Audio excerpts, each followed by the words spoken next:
আমার ছেলেকে আমি সঙ্গে করে নিয়ে এসেছি নর্থ সাউথ ইউনিভার্সিটি শহীদ করলে আমি লন্ডন থেকে আজকে আসছি দিয়ে দিলাম তোমরা গুলি করো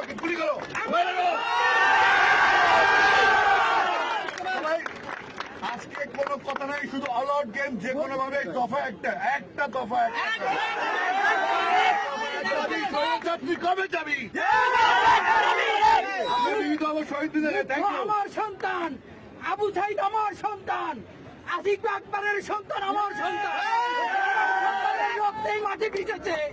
যে অধিকারের জন্য আমার সন্তানের মাটিতে এই বাংলাদেশের 55,000 বর্তমান ভিজেছে, সেই মাটিতে স্বাধিকারের উপযুক্ত জয় ছাড়া ছাত্র সমাজ ঘরে ফিরবে না। কবে যাবি?